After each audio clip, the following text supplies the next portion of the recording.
Around the league, the biggest news around the league is the ongoing back and forth between obviously LeBron James and Stephen A. Smith. Oh man, what's your take on it now? I saw some of the things that Stephen A. said over the last day or so. I saw he put out an apology for mentioning Kobe and also kind of mismentioning Kobe.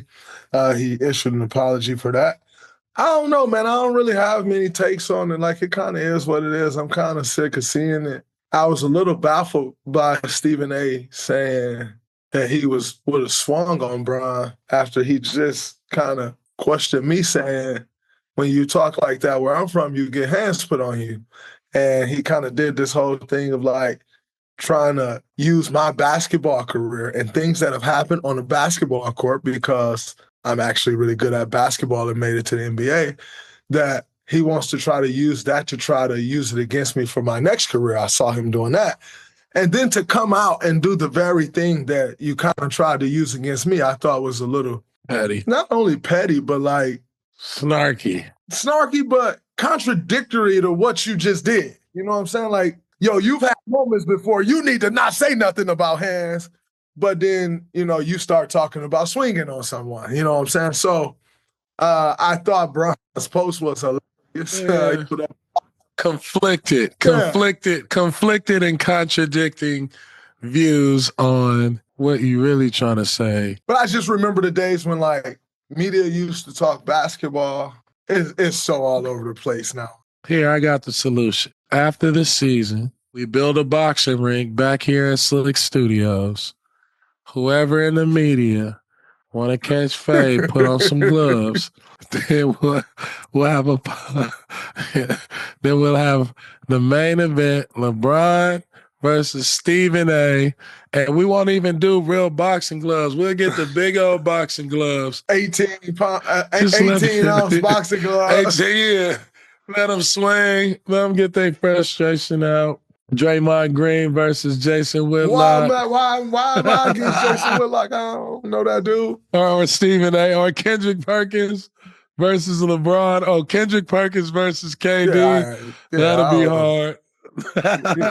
With everybody beefing, bro. Everybody beefing for what? But it's crazy that why all these people on LeBron. Man, y'all talked about how the atmosphere in Memphis is always wow. What happened? When did this start? I need the history to the beef with Memphis. Anytime you beat a team in the playoffs, there's some beef. And on the way to our first championship, they had Zebo, they had Marc Gasol, they had TA, they had Mike Conley. Mm-hmm. We beat them in the playoffs. And we came back from down 2-1 to win 4-2 and move on to win a championship. Beef started. But it wasn't really serious then because them Mark, TA, Zebo, them are OGs. Like, so it ain't gonna be no real beef with them. But it's like, it's kind of this thing brewing. It's like, man, they got us. Like, it's a little hatred coming from that fan base. But it wasn't like that with those guys because, like I said, they OGs, man, and we got so much respect for them that it was never a thing. Right. Then they started this younger group. And when they started this younger group, they kind of start, talking a lot, and we play them in the playoffs again. And, they talking about they're going to beat us, and rightfully so, like, Ja and all those guys coming in. Like, they watched us growing up winning championships. And so they come in on that type of time.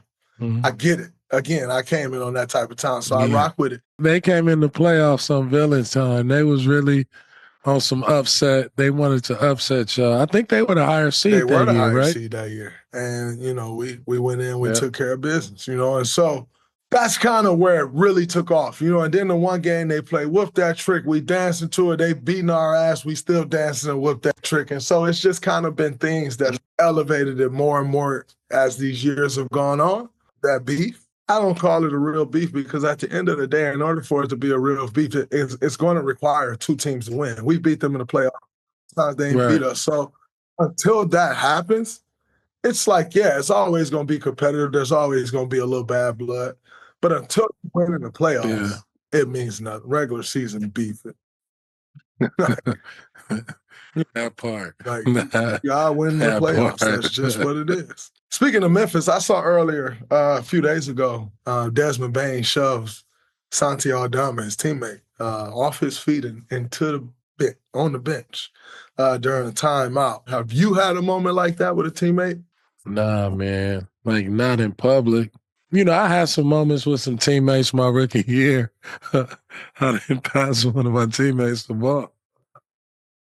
And he said, pass the ball, you with the. Ooh, Jesus. I would love to know who that was. I dropped the ball and ran up on him during the game. Man. And we was running back on defense, and he running. Bro, I'm running right next to him. I'm on his line. Hey, after the game, it's cracking. After the game is cracking. I'll be waiting for you. Who's the teammate? I said, he don't tell us the teammate. No, it was my rookie year, and I was out of line. But you know, you being a rookie, everybody feel like they can talk to you any type of way. And I kind of was like, bro, I'm not having it from you. You can't talk to me like that. I'll see you in the parking lot after the game. Coach was like, man, what's going on? I'm telling you, I dropped the ball. And I walked up on him and said, what'd you say to me? Man, we running back on defense. I'm running next to him. Coach going timeout. What the hell's wrong? Hey, Coach Silas was so funny, OG, bro. Hey, OG, wherever you at out there, way to punk him. Because he ain't even scared to say your name. So whoever you are out there, OG, when you hear this clip, just know you punked BD, and I respect it. You got my utmost respect. Nah, that's my dog. I got love for him. I got all the love. That's my brother. I got all the love for him. Everybody crossed the line. And you realize playing in the league that there's a certain line that you don't cross, and everybody got a temperament. And for me, I think my rookie year, I was so happy-go-lucky when I'm in the league, when I'm in the game. And off the court, I was really playful, fun, you know, cracking jokes. A lot of times they took my kindness for weakness. And so everybody got a, hey, man, all right, I see I went a little too far. I'm not going to cross the line with that. You know, I'm not going to cross the line with that dude. Your ass. So he just misjudged.